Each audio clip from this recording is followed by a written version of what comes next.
लकड़ी तस्करों को किसी से भी डर नहीं है। वन कर्मियों को जंगल में लकड़ी काटने की सूचना मिली थी।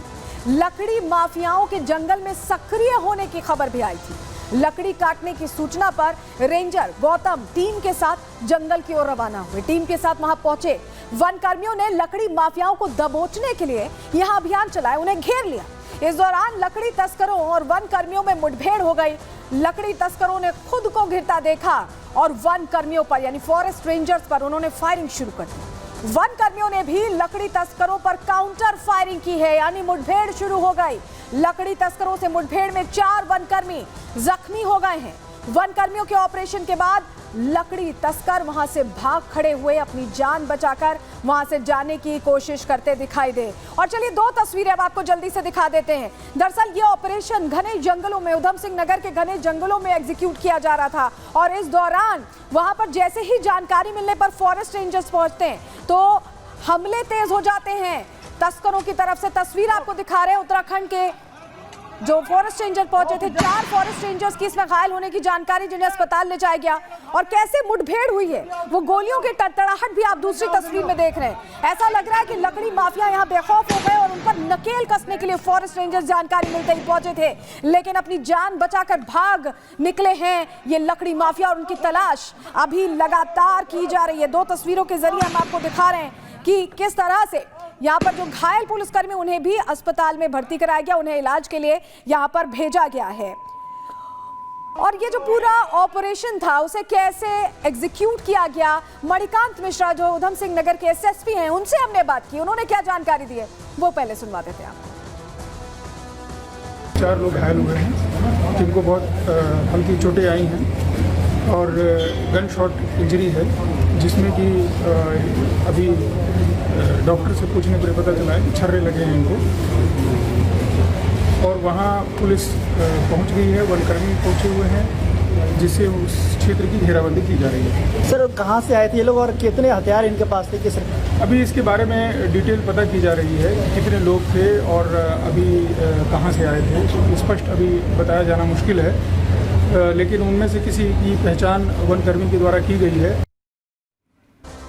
तो उत्तराखंड में कड़े कानून होने के बावजूद, 6 महीने की सजा का प्रावधान होने के बावजूद, जुर्माना लगाने के बावजूद ऐसा लग रहा है कि लकड़ी की तस्करी बेधड़क की जा रही है। कीमती लकड़ियों को काटकर उन्हें अलग अलग जगहों पर बेचकर करोड़ों रुपए की उगाही ये तस्कर कर रहे हैं। कैसे ये पूरा खेल चल रहा है, रिपोर्ट के जरिए आपको बताते हैं।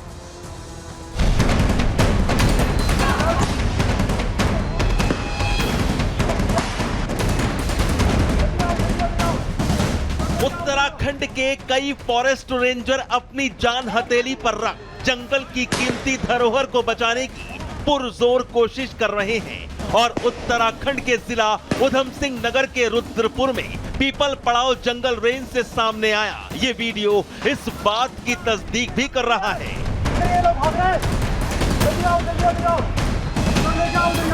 उत्तराखंड के पीपल पड़ाव रेंज के जंगलों में रेंजर RN गौतम को लकड़ी काटने और उसकी तस्करी की लगातार सूचना मिल रही थी।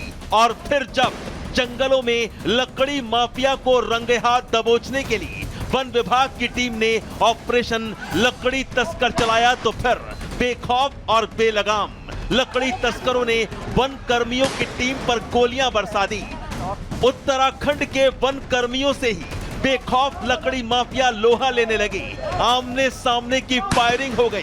पीपल पड़ाव रेंज के जंगल में तकरीबन 30 राउंड फायरिंग हुई, लेकिन जब पीपल पड़ाव जंगल के वनकर्मी डटे रहे और क्रॉस फायरिंग की तो लकड़ी माफिया जान बचाकर भाग खड़े हुए।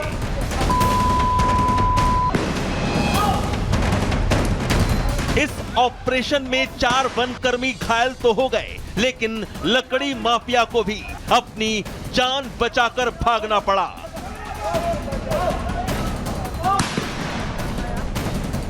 देवभूमि उत्तराखंड के जंगलों में लकड़ी तस्करी बेधड़क की जा रही है। लकड़ी तस्करी की घटनाओं में कई बार उत्तराखंड के कई भ्रष्ट वनकर्मी भी लिप्त पाए गए हैं, लेकिन फिर भी लकड़ी माफिया सक्रिय है। किसकी शहर से लकड़ी तस्कर उत्तराखंड के जंगलों को काट रहे हैं, ये फिलहाल सवाल ही बना हुआ है।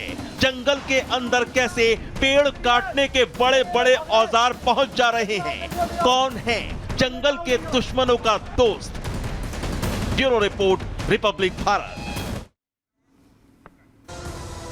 तो लगातार कीमती लकड़ियों की तस्करी हो कैसे रही है, ये बड़ा सवाल है। और ऐसे में रिजर्व फॉरेस्ट एरिया में जाने पर पाबंदी अगर है तो लकड़ी तस्करी कैसे हो रही है, सबसे पहला सवाल है जो प्रश्न खड़े होते हैं ये तस्वीरें सामने आने के बाद।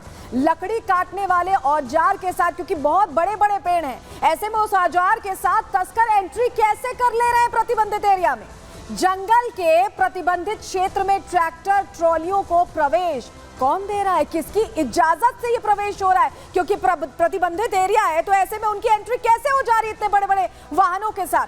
चौथा सवाल यह है कि क्या उत्तराखंड में सभी आरा मशीनों की जांच पड़ताल हो रही है? क्योंकि अगर हो रही होती तो बिना हुए ये यहाँ कैसे पहुंच जा रही है जंगलों में? पांचवा सवाल यह है कि आरा मशीनों पर सिर्फ निगम की लकड़ियों की चिराई हो रही है या फिर अंदर खाने या अवैध काम भी चल रहा है? क्योंकि यहां से जब लकड़ियां कटती हैं तभी आगे बढ़ती हैं, तो क्या अंदर खाने कुछ और भी चल रहा है? ये बहुत बड़ा प्रश्न है। छठा सवाल आपके सामने अब रख देते हैं, उत्तराखंड के भ्रष्ट वन अधिकारियों के खिलाफ क्या वक्त आ गया एक्शन का? क्योंकि कहीं ना कहीं मिली भगत है, अंदर खाने सेटिंग चल रही है और यही वजह कि एक खेल चल रहा है। ऐसे में क्या अब एक्शन का समय आ गया है? ये भी बहुत महत्वपूर्ण सवाल है। सातवां सवाल जो खड़ा होता है इन परिस्थितियों में कि उत्तराखंड में लकड़ी माफियाओं को किसका संरक्षण मिला हुआ है? क्योंकि सब कुछ होने के बाद, सजा का प्रावधान होने के बाद, जुर्माने का प्रावधान होने के बाद ये कैसे चल रहा है खेल? ऐसे में किसी का तो संरक्षण है, कौन है वो, क्या उसकी पहचान अब यहाँ पर जरूरी नहीं? आठवां सवाल जो खड़ा होता है इन परिस्थितियों में, लकड़ी तस्करी से 400 करोड़ के नुकसान का जिम्मेदार अब कौन होगा? क्योंकि बहुत भारी नुकसान, ये महंगी लकड़ियां, सागौन की, देवदार के जो पेड़ हैं, इन्हें काट काट के जो पैसों की उगाही का खेल है वन माफिया, वन तस्कर कर रहे हैं, उससे नुकसान तो सरकार को ही हो रहा है। उसकी नुकसान की भरपाई आखिर कौन करेगा, जिम्मेदारी कौन लेगा?